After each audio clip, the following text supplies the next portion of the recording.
Alors, les tunnels en première primaire, avec Marie. Alors, je peux vous dire que c'est à la fois aussi drôle que désespérant. Parce qu'en fait, on fait la même chose avec ces enfants-là qu'on fait en deuxième maternelle. C'est exactement la même chose. On a vraiment utilisé toutes les petites baguettes magiques qu'on a évoquées. Objectif clair, cohérence avec cet objectif, rigueur, régularité, fréquence, tunnel. Voilà, c'est un peu militaire, mais c'est absolument nécessaire. Mais bien sûr, dans tout cet aspect un peu... Voilà, on prend les choses en main, on les prend en main, mais avec énormément je dirais pas légèreté, parce qu'il n'y a pas vraiment de légèreté quand on sait l'enjeu qu'il y a derrière. Mais avec joie quand même, et avec une espèce de confiance ferme. On sait que ça va bien se passer, mais par contre, on va bosser.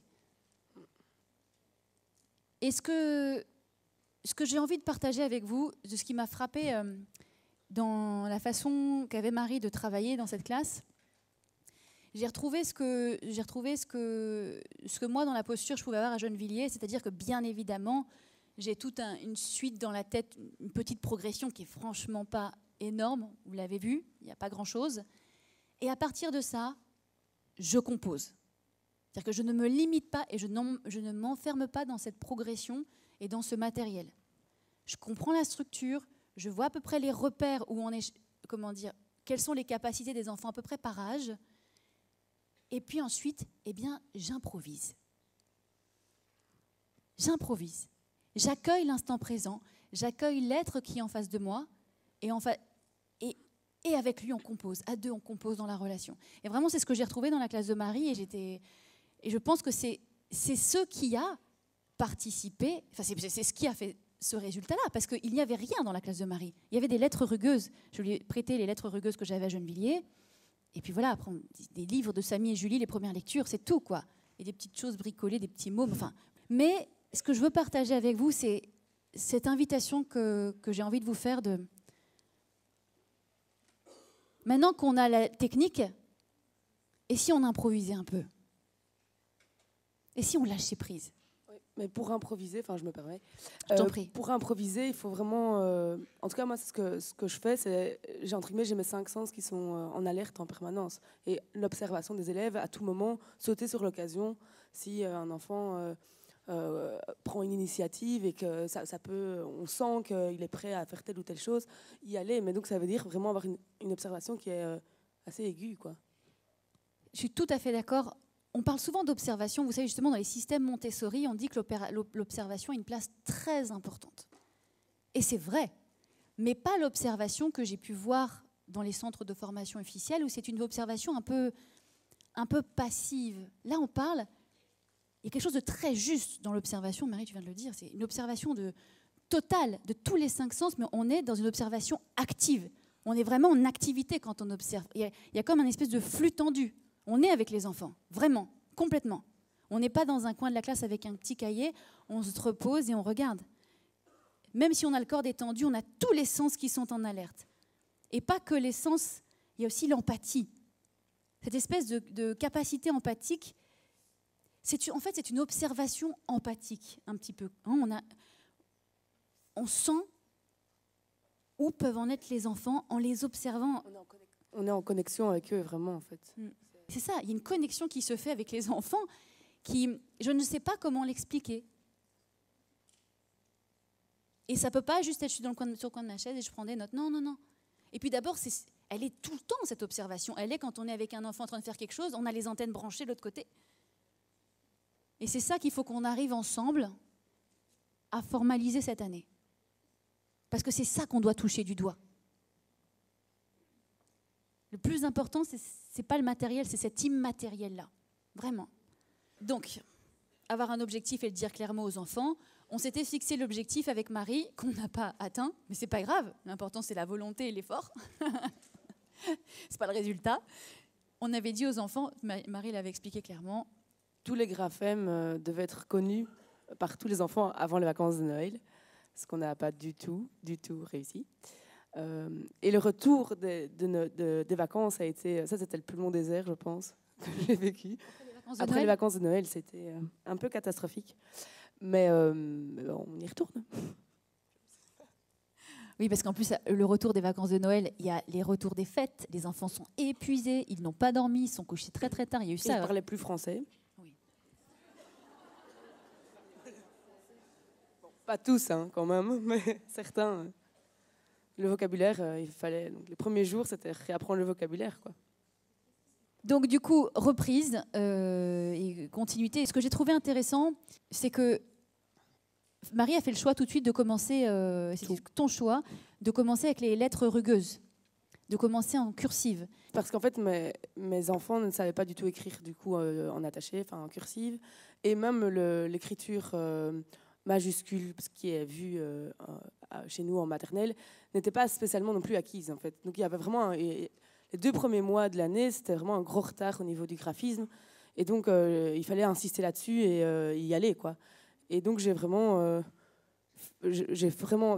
appris donc les sons des lettres en même temps que tracer les lettres quoi. Tout était un peu parce qu'on est en première primaire et qu'on a un retard de 3 ans quoi. Oui, c'est clair. Et là, j'ai trouvé ça. Vous voyez, c'est pour ça que je vous dis, voilà, il y a une progression. Une fois qu'on l'a comprise, après, on s'approprie les choses en fonction de la situation qu'on a en face de soi. Ça ne faisait pas sens. D'ailleurs, tu as commencé un petit peu avec les lettres capitales, avec des petites cartes comme ça, pour vérifier où les enfants en étaient. C'est là où tu as pris conscience qu'ils connaissaient plus de sons que ce que tu pensais qu'ils connaissaient quand même. Et après, tu as dit, OK, on vire les cartes capitales, on passe à la cursive parce qu'ils apprennent le son dont ils ont besoin. Et en plus, on travaille l'écriture parce que là, il y a les 2 à travailler. Ça faisait sens. Donc là, on était dans un tunnel. Ça veut dire que Marie faisait ça tous les jours. Elle gérait l'autonomie à côté. Je pense que voilà, avec un cadrage ferme, qui est absolument nécessaire pour pouvoir avoir ce temps avec les enfants à peu près. Parce que je suis seule aussi. Hein. Enfin, j'ai pas de personne qui peut gérer l'autonomie à côté.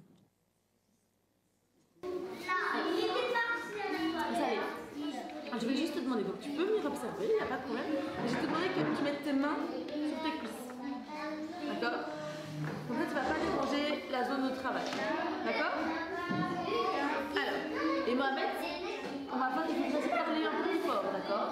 Alors, est-ce que tu peux me dire ce que c'est ce son? Tu te rappelles?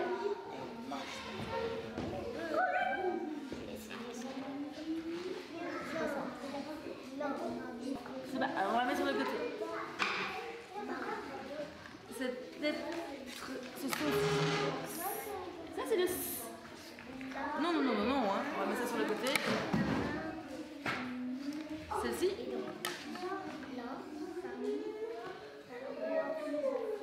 Tu sais plus? Celle-ci.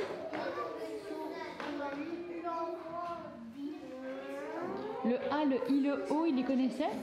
Au départ, oui. Il connaissait, c'est passé en vert. C'était direct vert. Il y a quelques semaines.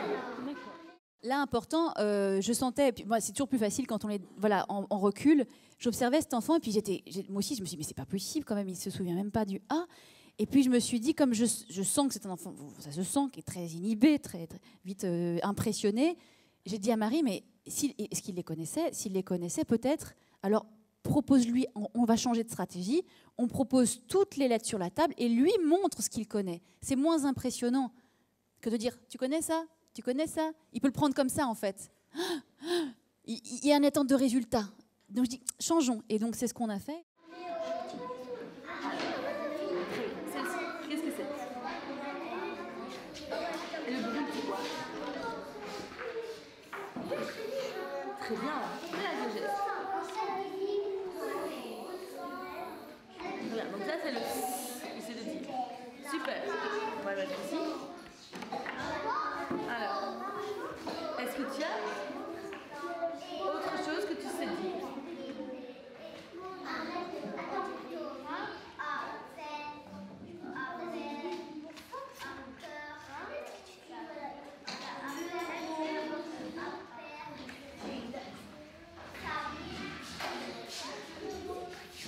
Je prends.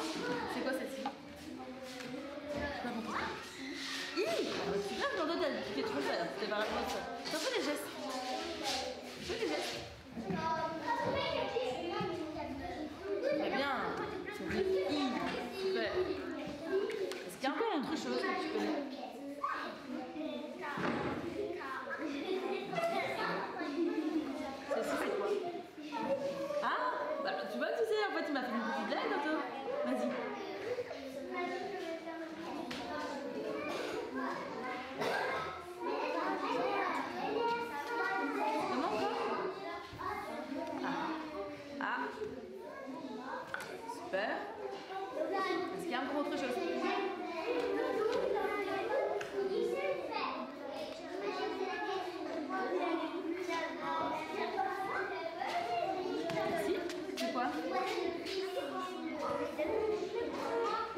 demande si ça fait plusieurs fois qu'on la montre.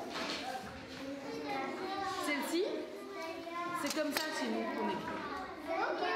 Celle-là. Tu sais dire ce que c'est ça? C'est O. Ah voilà. Oh, super. Tu fais les gestes?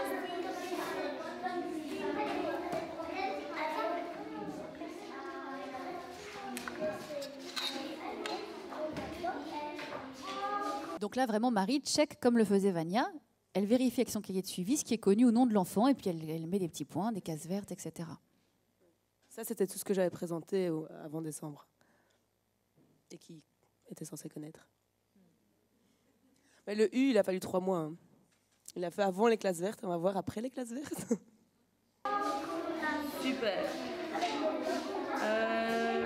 Est-ce qu'il y a autre chose?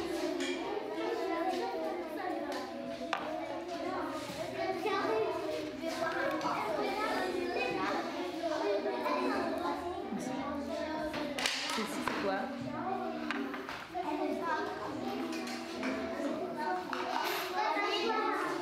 M, mais oui. Dans ton prénom, il fait quoi? On dit M, M, N? Non, ouais. Ton prénom, tu t'appelles comment? Mohamed. Mohamed. C'est la première lettre, elle fait quoi comme bruit?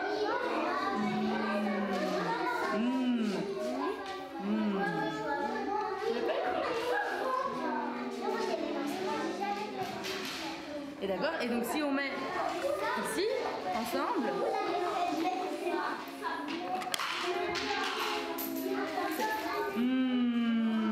et ça fait O, ensemble ça fait comment? Tout de Mohamed. Non, juste ça, ça fait et O, ça fait comment? Quand on les met ensemble, ça fait mo. Oui?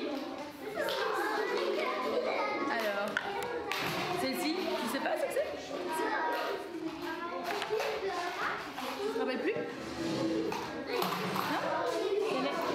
Ça c'est le L. Comme dans Lina.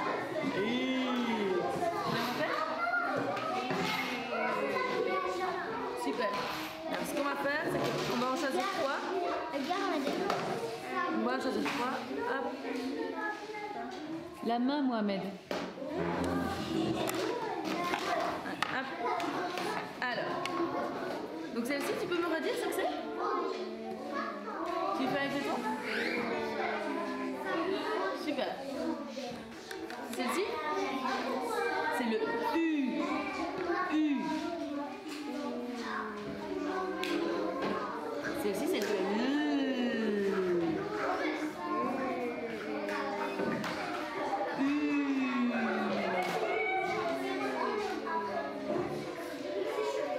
Celle-ci, c'est le... Quand tu mets tes mains...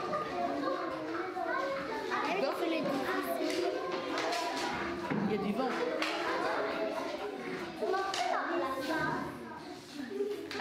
Alors, tu vas tenir avec cette main-là, la plaquette, et avec ton doigt, ça lève recule-toi.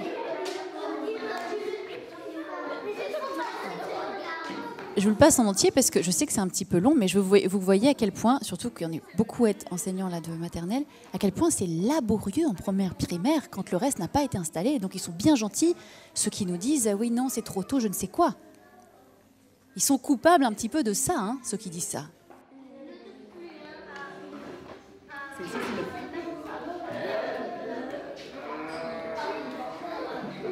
Ok. Alors, est-ce que tu veux bien m'écrire le U? Tu mets ta main et tu fais là. Est-ce que tu veux bien m'écrire le...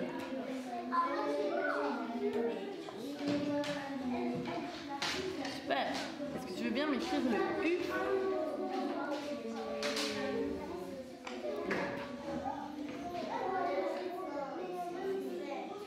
U.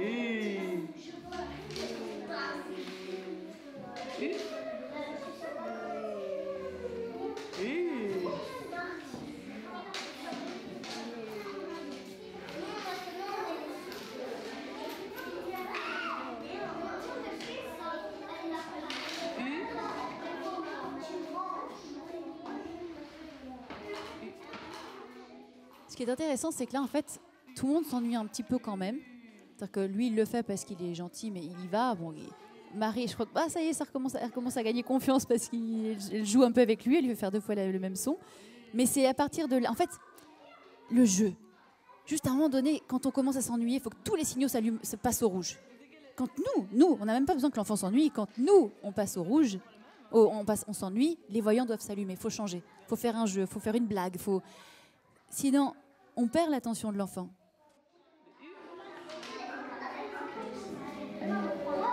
Trace ça. Et c'est quoi dis le son. Très bien. Celle-ci.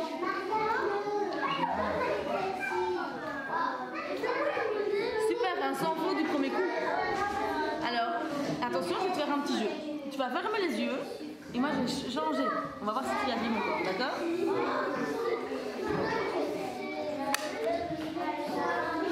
Celle-ci.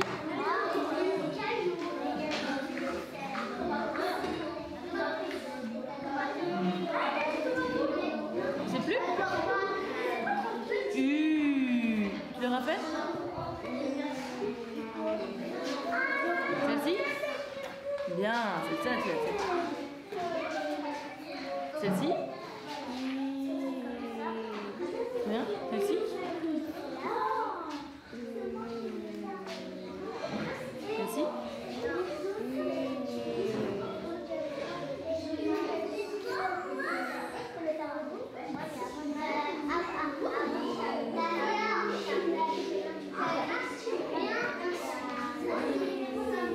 Maintenant, Marie, qui ferme les yeux et tu mets une plaque dans ton dos. Généralement, je fais 2-3 fois comme ça et puis après, Ok. il a quand même hésité avec le U, tu vois. Ouais. Je vais refaire. Alors, tu fermes les yeux. Tu fermes les yeux encore.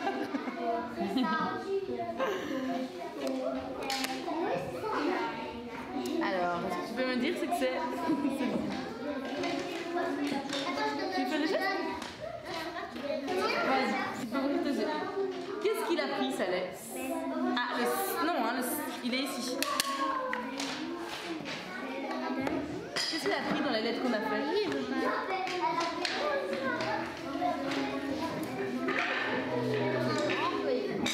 Tu sais ou pas? T'as dit quoi? Il l'a dit. Montre si c'est ça. Alors, il vérifie, il trace. Alors, tu vérifies, tu traces. Super. On joue encore ce jeu-là? Tu fermes les yeux? Mais si tu le dis, je prends le U. Faut pas le dire, hein? Alors, tu prends et tu dis rien. Non. Tu peux ouvrir? Qu'est-ce qu'il a pris? Bien, super. Est-ce que c'est ça? Tu peux tracer et redire le son? Alors, tu peux fermer les yeux.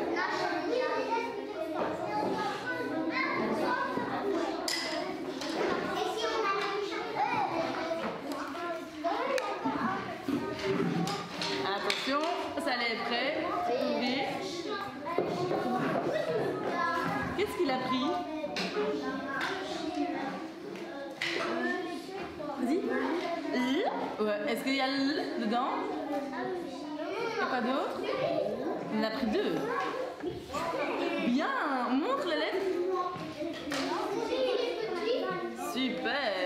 Tu la traces les 2 en disant?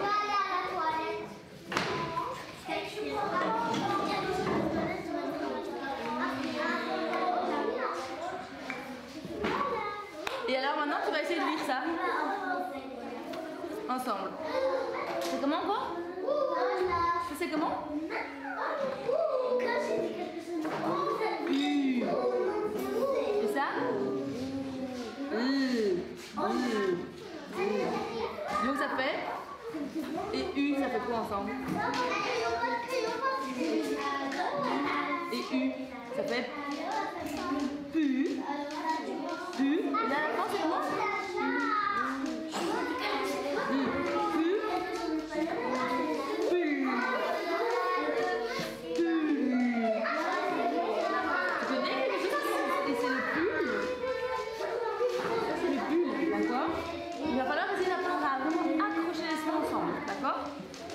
faudra que tu reviennes près de moi très très vite. D'accord? Bravo.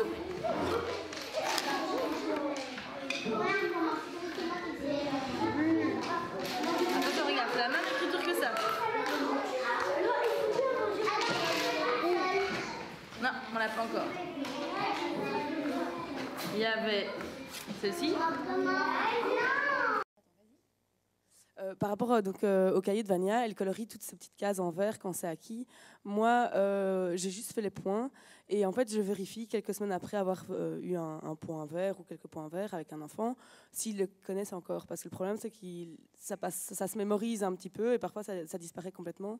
Et donc, c'est seulement après quelques semaines où c'est vraiment acquis, que j'en ai plus reparlé, que si c'est dit correctement, là, je colorie tout en vert. Ce que je trouve intéressant dans la séquence qu'on vient de voir là, entre autres, mais ce que je relève là, c'est que, et que je vous invite j'attire votre attention sur ce point, c'est que effectivement, les lettres rugueuses, normalement, c'est fait pour tracer et de dire le son. Et ce que je trouve vraiment très intéressant, c'est que voilà, Marie ne s'en limite pas, elle l'utilise comme un matériel pour, comment dire, en soutien à l'élan qu'elle veut générer chez l'enfant. C'est-à-dire que, ok, ce sont des lettres rugueuses et c'est pas du tout fait pour composer des mots, mais qu'est-ce qu'elle fait? Alors que l'enfant n'est déjà pas capable de retenir des lettres, elle teste quand même, même s'il n'est pas capable de retenir les sons, est-ce qu'il n'en serait pas quand même à la lecture? Parce que parfois, ça peut être ça, comme on disait précédemment. Donc, hop, elle le met, elle est sépule, elle colle des lettres. Bon, ok, c'est pas fait pour ça, mais c'est pas grave. Donc c'est cette spontanéité, cette improvisation-là. Bon, bah là, on se rend compte qu'il ne sait pas encore fusionner. Mais bon, la note est prise. Il en est vraiment pas du tout là. Et là, donc, c'est Amine. Quand Pierre, le directeur, disait que, voilà, où Marie expliquait qu'un jour, Amine donc, a vu tout ça, tous les tunnels que Marie faisait. Là, il voyait les enfants avec Marie. Et puis, il est arrivé un matin, il a dit je veux lire, moi aussi. Et donc Marie a lâché tout ce qu'elle faisait et hop, elle s'est mise à une table avec lui. Mais pendant tous les jours, pendant un mois, il venait le matin, je veux lire, d'accord. C'était entre guillemets la première chose que je faisais le matin, c'était avec lui.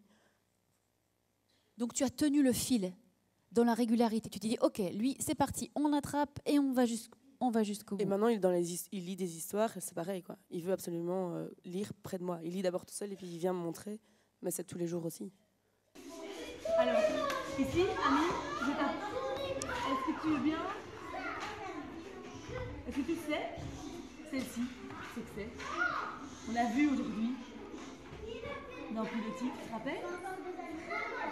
C'est comment? C'est plus? Oui. Ben voilà, vas-y, fais le geste.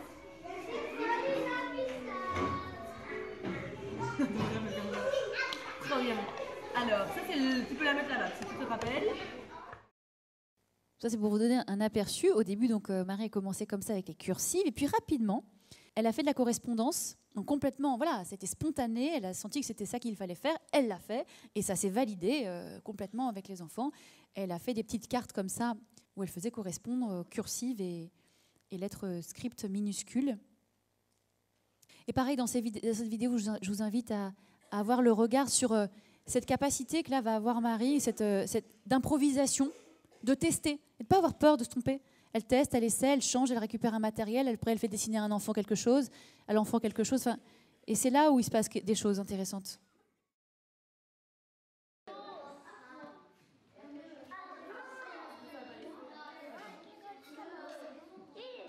connais cette lettre aussi? C'est le T. Fais-le avec moi. Comme tortue. D'accord? Tipi. Alors. Et celle-ci, c'est quoi? C'est quoi? C'est la même chose que celle que tu as lue. C'est la même chose que celle-ci. C'est comment ça? Donc, A, I. Ça va lire?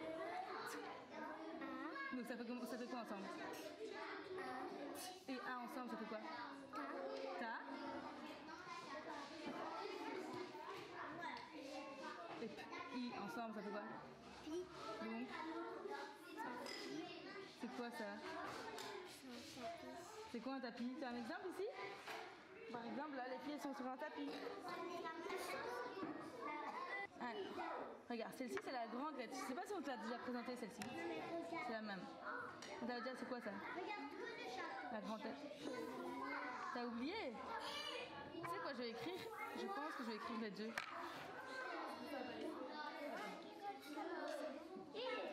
Hop.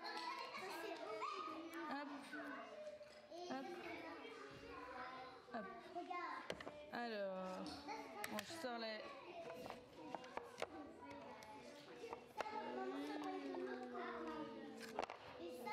Ça c'est le très bien. Ça c'était le... C'est la seule grande lettre. Aussi haute que... basse. Alors... Et la dernière. Alors, je vais te le mettre par là parce que c'est... Hop. Voilà.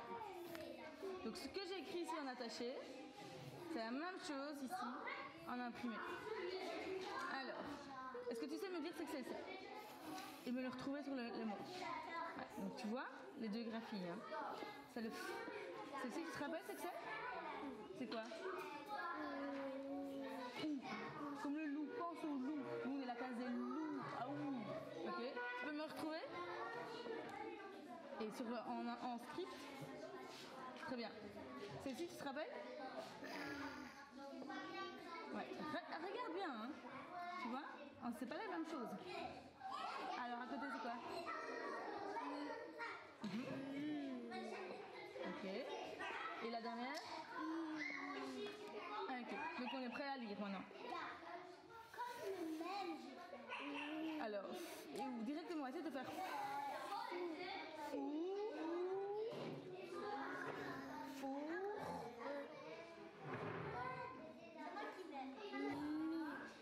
Comment? C'est quoi une fourmi? Tu saurais me dessiner une fourmi? On va voir. Ah! Super! On va déposer ça. Ça dit? Voilà. Tu veux refaire encore un autre mot? Oui. Ok. Je range ça.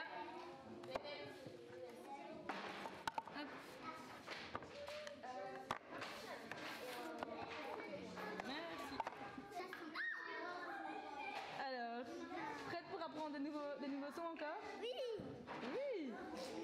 Super. Alors, je vais te mettre ça de côté. Et je vais t'apprendre un nouveau son que tu n'as jamais appris, je pense. Même peut-être deux.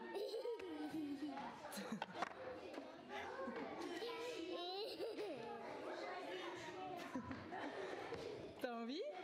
Oui. C'est vrai? Oui. Ça pas du tout. Ça c'est comment? A. Il est où le A? Là. Tu vois? Ça on l'avait vu au début. Ah, tu connais ça? Est-ce que tu connais peut-être? Non? Même pas en script. Pourtant en imprimé majuscule c'est quasi le même. Hein? C'est le V. Tu fais la graphie ici? Donc ça c'est comment encore? A. Et ça c'est? Très bien. Ça c'est facile. Et le dernier, c'est comme dans cochon, pantalon. C'est un autre mot en on.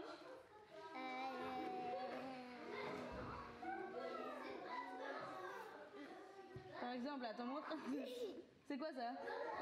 Bouton. Ah, c'est un bouton. On entend quoi à la fin? On. Tu fais le on? Regarde comment c'est un on. C'est un O et un Mais on dit pas ensemble, ça, quand ils tiennent la main ensemble, ça fait un autre son. Ils sont tellement contents de se tenir la main qu'ils font un bruit, un autre son. C'est amoureux, tu crois? Oui. Ah ben peut-être, hein, écoute. Alors, on relit ça, c'est ça? Ça c'est comment? T'as oublié?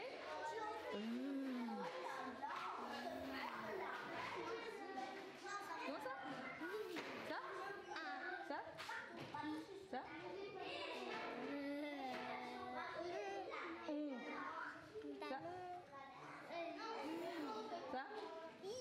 Ça? Ça?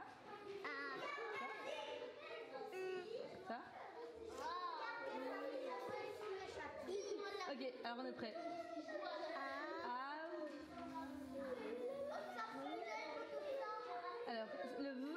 ensemble, ça va faire quoi? Le A et le I. Vie.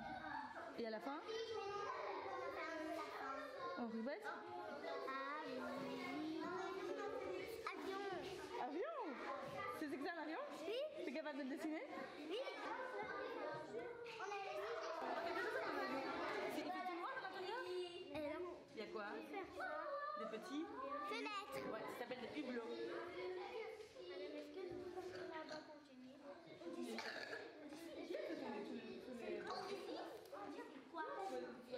C'est quoi ça?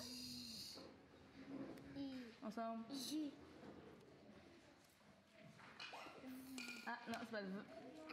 Wow. Ah, tu es retenu. Regarde, on va l'écrire. Essaye de lire tout le mot. C'est le V. Regarde là pour t'aider, hein, si jamais. Vas-y.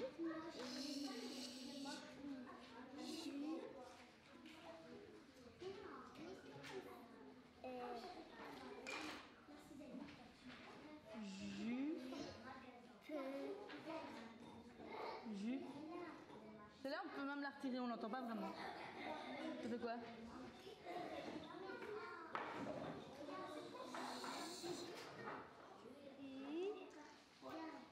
Jus.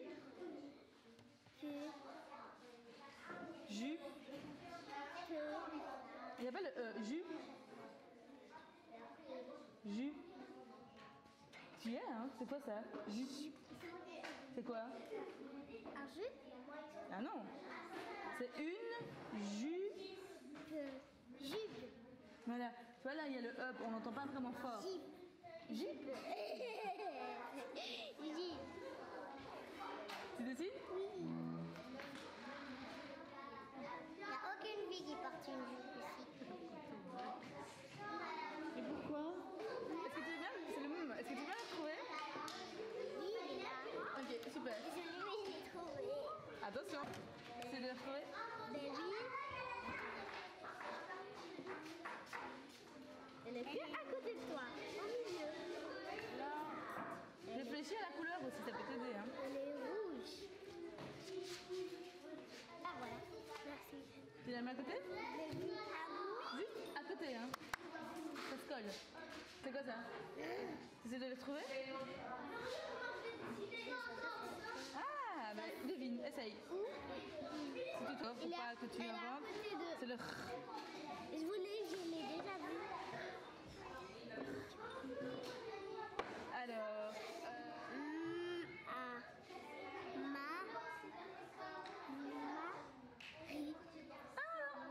petit piège, il n'y a pas de I. Non. Essaye de lire, n'invente pas. Ma, t'as bon. Là, c'est quoi? Et ça? C'est quoi? Donc, une mare. Oui, c'est quoi une mare? Ben, c'est où ils habitent les pingouins. Tu dessines? Les pingouins? Les pingouins?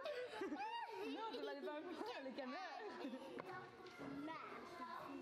Après, ce que je trouve intéressant, c'est que voilà, elle dessine une mare avec des pingouins. Et Marie lui dit non, dans les mares, il n'y a pas de pingouins, il y a des canards. C'est pas des pingouins, les pingouins n'existaient pas dans Voilà, oui.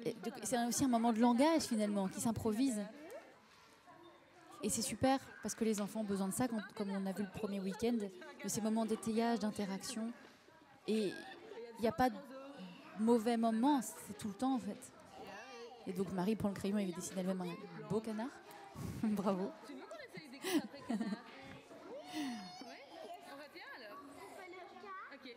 Voilà, et pareil, même témoignage, hop, elle se jette dans ses bras. Les loups, on dépose tout comme ça? Et l'étape qu'il y a après, que je trouve très intéressante, et c'est, je trouve, une piste très intéressante qu'on va certainement tester, et que je vous invite à se tester, c'est qu'entre cette période, ce temps d'association entre les deux graphies et les albums, les petits albums Samy et Julie, eh bien, il y a eu un passage où Marie a donné l'équivalent des pochettes de vocabulaire.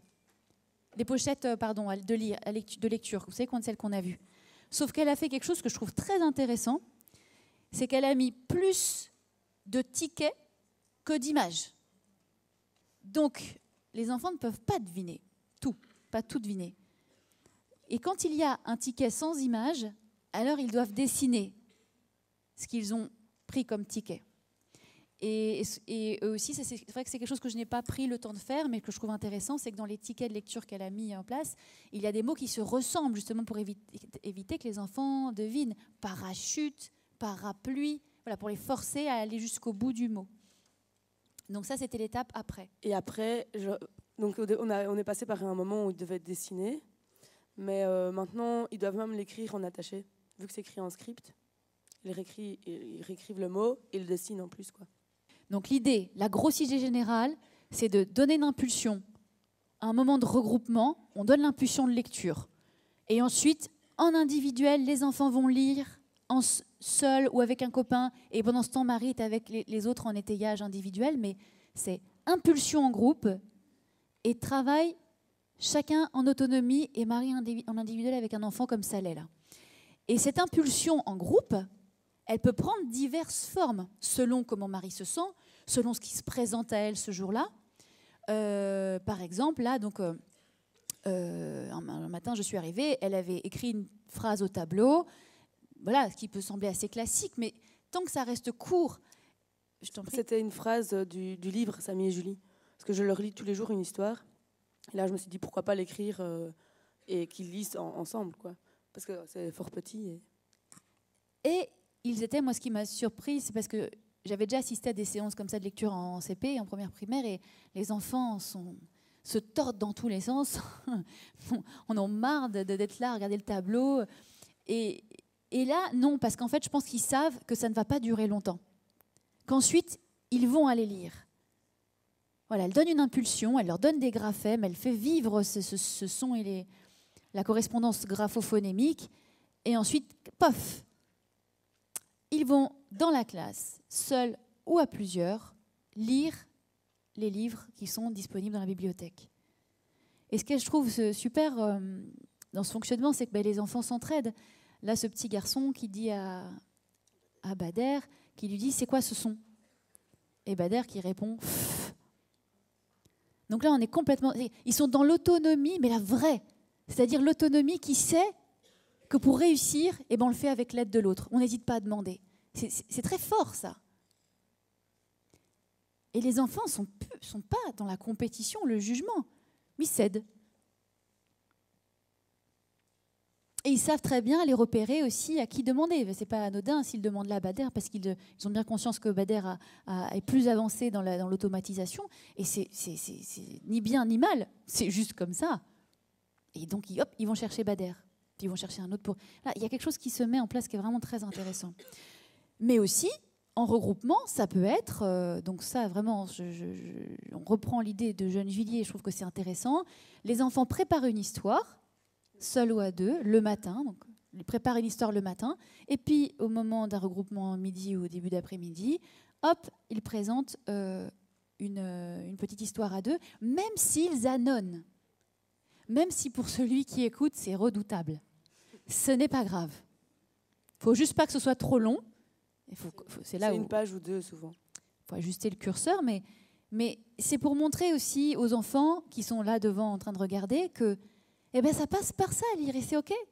C'est OK. Mais ça veut dire que Marie n'est pas à côté en se croisant les bras. Vous voyez cette image que je trouve très révélatrice.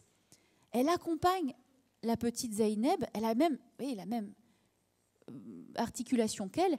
Elle ne la laisse pas tomber dans l'erreur. Dès qu'il y a un graphème est difficile, elle lui donne. Elle l'accompagne. Voilà, c'est vraiment un vrai soutien. Elle la porte, quoi. Et puis c'est utile, et c'est utile pour ceux aussi qui sont là. Ils sont là presque en train d'aider l'autre. Voilà, il faut juste que ce soit pas trop long, quoi. Il faut être toujours dans l'accueil de ce qui se passe, même si nous on avait prévu de faire 2 pages, mais qu'en fait, au bout d'une phrase, on sent que bon, allez, c'est suffisant. On ne perd pas l'attention des enfants et leur enthousiasme. On fait autre chose. On dit bon, ça y est, on a fini. Hop. Être dans l'instant présent, extrêmement important. Après, les enfants montrent leur petite page, les enfants voient, et puis tous filent dans la classe, seuls ou à deux, à lire leurs petites histoires. Et une autre chose qui s'est produite, mais vous voyez, c'est l'exemple parfait de la posture et de l'attitude qui est vertueuse, bénéfique et qui catalyse les choses. Un midi, nous étions en train de déjeuner et une petite fille, Zainab, vient nous voir en nous racontant une histoire drôle, soi-disant drôle, c'était pas du tout drôle. C'était quoi déjà l'histoire? Qu'est-ce qui est vert et qui attend? Donc on connaît tous Jonathan, mais là c'est Jonathan vert. Et pourquoi vert? Parce que c'est... Non, en fait, la vraie blague, c'est qu'est-ce qui est jaune et qui attend? Jonathan. Ça, oui. Mais là, maintenant, ils ont une nouvelle blague ultra drôle qui est qu'est-ce qui est vert et qui attend? Jonathan vert. Ok, j'avais même pas compris. Je suis restée comme ça en disant ok. Mais bon, j'ai dit à Marie, mais ok, qu'à cela ne tienne, ils veulent faire des blagues, faisons des blagues que je comprenne. Donc j'ai dit, pourquoi pas, quand ils rentrent de classe, écrivons une blague. Alors, je vous le montrerai. Écrivons une petite histoire comme ça, là, au tableau, et on ne dit rien. C'était en décembre, ça. Et donc, on avait écrit « Monsieur et Madame Touille ont un fils. Comment s'appelle-t-il » Sacha. Mais alors, déjà, juste comment s'appelle-t-il? Il ne savait pas ce qu'il devait chercher, en fait. Il ne comprenait déjà pas la question. Donc, on a dû expliquer ce que c'est une question et ça. Et puis, réfléchir au mot Sacha. Ils ne connaissent pas de Sacha, donc c'était un peu complexe. Du coup, en janvier, j'ai décidé de faire des blagues, mais où le prénom est un prénom de l'école ou un prénom plutôt d'origine arabe, qu'ils connaissent, quoi. Et donc, je suis arrivée, j'ai écrit ma blague, et ils ont réfléchi. Et en fait, j'avais une proposition, mais ils m'ont sorti une autre proposition, en fait. La réponse, c'était camionnette. Moi, c'était camionnette. Et en fait, ils m'ont dit Marie. Et donc, c'était marionnette. Et je fais hey, trop bien. Et donc, j'ai écrit les deux réponses. Et ça, ils écrivent dans leur cahier d'écriture après, en fait. Comme ça, ils collectionnent les blagues. Vous voyez, c'est que quand on est dans cette joie-là, bien sûr, toujours dans la maîtrise, on sait ce qu'on fait pour qu'on le fait et on le présente au moment approprié, mais habillons-le d'une manière où on s'amuse, où c'est un peu plus léger, quoi. Même si en fond, on sait qu'il faut y aller, on sait qu'il y a des objectifs à atteindre. Mais ça n'empêche pas de faire les choses avec dynamisme, en vivant, quoi. Et ça change tout. Je ne sais pas si vous vous rappelez d'un moment au début, quand Céline a fait une vidéo, c'était mes élèves étaient tout gris quand je faisais une méthode classique. Elle avait filmé ça et tous étaient en train de faire la même chose. Et peu d'enfants participaient finalement à l'activité. Donc ça, c'était au mois d'octobre. Et maintenant, on voit la différence. Qui a envie de lire ici? Voilà. Mais donc, on ne saura pas tous venir ici pour le moment, pour être filmés. On aura d'autres journées de films, d'accord? C'est jour-nuit, quoi. Parce que moi, j'ai les images. Quand je suis arrivée, que Marie avait encore son fonctionnement traditionnel, avec un son semaine, ils étaient gris, les enfants, là, comme ça, à regarder le plafond, l'autre qui regardait sa chaussure, l'autre qui tirait les cheveux du copain, l'autre qui était sur son ballon, comme ça. Et... C'est merci pour le cadeau, quoi, les enfants. Et voilà, c'est vraiment chouette à voir. Et là, ils font la tête parce que tout le monde ne pourra pas lire, hein, quand même. Mais en fait, parce que je pense qu'ils ne font pas que lire. Ils sont dans un moment de vie et de joie. Et c'est ça qu'ils recherchent aussi. Et de fierté.